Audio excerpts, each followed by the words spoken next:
तो आज से हम एक मशीन लर्निंग की बहुत ही ज़्यादा इंपॉर्टेंट लाइब्रेरी है जिसका नाम है पांडास। तो आज से हम पांडास की सीरीज स्टार्ट करने जा रहे हैं। ठीक है, बेसिकली इस वीडियो सीरीज में सिर्फ 3 से 4 वीडियोस आएंगी। तो मैं आप लोग को पांडास के इंट्रोडक्शन के बारे में बताऊंगा और उसके बाद पांडास को इंस्टॉल कैसे करते हैं और उसका यूसेज क्या है। तो आज की इस वीडियो में हम ये डिस्कस करेंगे। ठीक है, तो सबसे पहले बात कर लेते हैं इंट्रोडक्शन की। तो जो पांडास को बनाया गया था वो 2008 में बनाया गया था। ठीक है, 2008 में वेस मैककिनी के द्वारा बनाया गया था। तो आप लोग इनको अगर गूगल पर सर्च करेंगे तो ईजिली मिल जाएगा। पर बात जो इम्पोर्टेंट चीज़ है वो ये कि शुरुआत में जो पांडास है ये इलेक्ट्रॉनिक्स में या डेटा मैनिपुलेशन में यूज़ होती थी, पर जैसे ही डेटा साइंस बहुत ज़्यादा इवॉल्व हुआ तो पांडास का यूज़ उसमें होने लगा। ठीक है, तो ये बात थी इंट्रोडक्शन की। बाकी और इंट्रोडक्शन तो मेरे ख्याल से इतनी ज़्यादा इंपॉर्टेंट है नहीं। इंस्टॉल कैसे करते हैं इसकी बात करते हैं। इंस्टॉल करने के लिए आप लोगों को क्या करना है, अपना कमांड प्रॉम्प्ट ओपन करना है और कमांड प्रॉम्प्ट पर लिखना है पिप इंस्टॉल PANDAS, सिंपल पिप इंस्टॉल पांडास लिखना है और एंटर कर देना है। तो आपके सिस्टम में पांडास जो है इंस्टॉल होने लगेगी। अब क्योंकि मेरे पास पहले से ही है तो ये मेरे को दिखा रहा है रिक्वायरमेंट ऑलरेडी सेटिस्फाइड, तो ये दोबारा डाउनलोड करेगा नहीं। ठीक है, तो आप लोग को अपने सिस्टम में इंस्टॉल करना है और आप लोग पिप इंस्टॉल पांडास लिखेंगे तो पांडास इंस्टॉल होने लगेगी। ठीक है, अब पांडास का यूसेज क्या है। ठीक है, तो इसके पहले आप लोग को इम्प्लीमेंटेशन के बारे में बताता हूँ। तो पांडास को यहाँ पे इम्पोर्ट कैसे करते हैं। तो देखिए, आप लोग को पांडास को इंपोर्ट करने के लिए यहाँ पे लिखना है इंपोर्ट कीवर्ड एक पाइथन में, तो उसका यूज़ करना है import PANDAS import, sorry spelling यहाँ पे गड़बड़ हो गई, PANDAS import pandas SPD, simple import pandas SPD। तो जो पांडास है वो इंपोर्ट हो जाएगा आपके इस फाइल में। और मैं यहाँ पे SPD क्यों लिख रहा हूँ, क्योंकि ये एक शॉर्ट नेम है। ठीक है, PD जो मैंने आप लोग को नंपाई में ही बताया है कि हम शॉर्ट नेम यूज़ कर सकते हैं पांडास में। ठीक है, सॉरी पाइथन में। ठीक है, तो ये था यहाँ पे पांडास को इंपोर्ट कैसे करते हैं। अब देखिए, सपोज जैसे कि मेरे पास यहाँ पे एक वेदर डेटा है। ठीक है, ये मेरे पास एक वेदर डेटा है और वेदर डेटा में बेसिकली मेरे पास है क्या है, यहाँ पे है क्या क्या। सबसे पहले जो कॉलम है ये है मेरे पास डेट का कॉलम। ठीक है, यहाँ पे ये सारी की डेट है। फिर इसके बाद अगला जो कॉलम है यहाँ पे 30 to 35 वाला, ये वाला कॉलम है मेरा एक टेम्परेचर का कॉलम है। यहाँ पे हर एक डेट पर टेम्परेचर क्या था वो दिया हुआ है। फिर अगला कॉलम में जो मेरा वो है कि विंड स्पीड क्या थी उस दिन पे, और लास्ट कॉलम जो है वो बताते हैं कि उस दिन पे सीजन क्या था। ठीक है, तो ये मेरे पास एक डेटा है और हम इस डेटा को कैसे मैनिपुलेट करते हैं पांडास से तो वो देखेंगे। तो सबसे पहले मैं लिखता हूँ प्रिंट और मैं आप लोग को ये पूरा वेदर डेटा जो है वो प्रिंट करके दिखाता हूँ। तो अगर मैं नॉर्मली वेदर डेटा को प्रिंट करता हूँ, यहाँ पे मैंने प्रिंट किया वेदर डेटा, तो यहाँ पे एरर दे रहा है for unexpected end of file. Okay, तो मैंने यहाँ पे क्लोज ब्रैकेट नहीं लगाया। तो देखिए, ये मेरे को एक लिस्ट के फॉर्म में वेदर डेटा को प्रिंट करके दे रहा है, तो ये एरे नहीं है। अब मैंने यहाँ पे क्या किया, मैंने यहाँ पे लिखा PD नहीं DF। ठीक है, DF क्या है मैं आप लोगों को अभी बताता हूँ। DF एक वेरिएबल है छोटा सा। ठीक है, मैंने यहाँ पे लिखा DATAFRAME डेटा फ्रेम। तो डेटा फ्रेम क्या करेगा, डेटा फ्रेम जो फंक्शन है यहाँ पे मेरे को PD डॉट डेटा फ्रेम लिखना पड़ेगा। तो PD dot data frame basically pandas में एक फंक्शन है जो कि क्या करता है, जो हमारा वेदर डेटा है उसको एक डेटा फ्रेम के फॉर्म में कन्वर्ट कर देगा। तो देखिए, मैंने यहाँ पे पास कर दिया वेदर डेटा और अब मैं यहाँ पे प्रिंट कर लेता हूँ जो मेरा DF है। ठीक है, और अब मैं इसको रन करता हूँ। तो मैंने इसको रन किया तो ये देखिए मेरे को एक पूरा टेबल के फॉर्म में इसने मेरे को जो मेरा डेटा था उसको प्रिंट करके दे दिया है। तो ये यहाँ पे बेसिकली जो डेटा फ्रेम है ये यहाँ पे ऐसा ये इस तरीके से काम करता है। ठीक है, अब सपोज मैंने बोला कि जो मेरे पास डेटा है उसमें मैं शुरुआत की कुछ रोज़ को प्रिंट करना चाहता हूँ। तो मैं उसके लिए मैं एक काम करता हूँ, यहाँ पे बैकस्लैश जिसमें हमारी एक लाइन छोड़ करके मेरे को आउटपुट मिले। मैंने बोला यहाँ पे प्रिंट और मैंने यहाँ पे बोला DF डॉट HEAD, एक हेड मेथड है।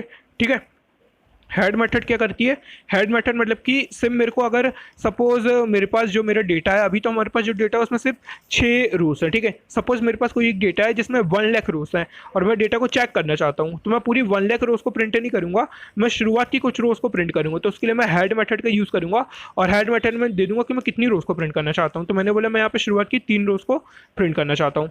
मैंने रन किया तो ये देखिए इसने शुरुआत की 0, 1 और 2, ये शुरुआत की 3 रोज़ को इसने प्रिंट करके दे दिया है। सेम ऐसे ही एक टेल मेथड है। अगर मैं यहाँ पे लास्ट की 3 रोज़ को प्रिंट करना चाहता हूँ तो मैं यहाँ पे बैकस्लैश दे देता हूँ। ठीक है, और अब मैंने यहाँ पे बोला प्रिंट DF डॉट TAIL। ठीक है, और मैं सेम यहाँ पे आर्गुमेंट दूंगा कि लास्ट की कितनी रोज़। तो हेड मेथड शुरुआत की रोज़ को प्रिंट करता है, टेल मेथड लास्ट की रोज को, और मैं कॉलम में उसके जो आर्ग्यूमेंट में दूंगा कि कितनी रोज मैं प्रिंट करना चाहता हूँ। तो मैंने टेल को रन किया, तो ये देखिए इसने लास्ट की थर्ड फोर्थ और फिफ्थ रो जो है इसने प्रिंट करके दे दी है। तो ये था टेल मेथड का काम। सपोज मैं यहाँ पे चाहता हूँ कि जो मेरा कॉलम है यहाँ पे जो मेरा डेटा है, सॉरी जो मेरा डेटा है, तो यहाँ पे मैंने कोई कॉलम नेम नहीं दिया। अगर मैं अभी इसको रिप्रिंट कर रहा हूँ तो ये देखिए मेरे को एज इट इज प्रिंट होकर दिख रहा है कि कॉलम जो पहला कॉलम है उसका इंडेक्स 0, दूसरा कॉलम है उसका इंडेक्स 1, तीसरा इंडेक्स 2, चौथा इंडेक्स 3। तो इस तरीके से मेरे को आउटपुट मिल रहा है।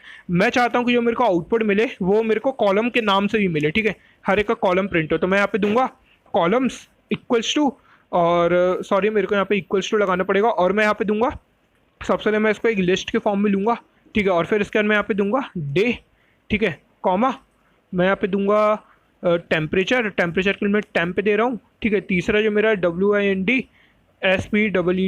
ठीक है, विंड स्पीड, आप चाहते हैं यहाँ पे गैप भी दे सकते हैं, कोई इशू नहीं है, ठीक है। फिर कॉमा लगा के फिर मैंने बोला यहाँ पे लास्ट में SEASON, ठीक है, और अब मैं इसको रन करता हूँ।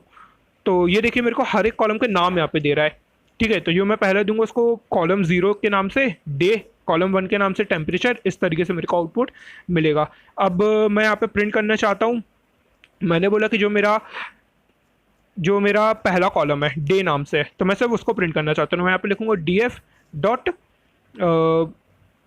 DF और यहाँ पे स्क्वायर ब्रैकेट्स, और मैं यहाँ पे उसका नाम लिख दूंगा DAY, ठीक है। और अब मैं इसको रन करूँगा। तो ये देखिए इसने मेरे को सिर्फ डे कॉलम है जो सबसे पहला कॉलम है, इसने उसको प्रिंट करके दे दिया है, ठीक है।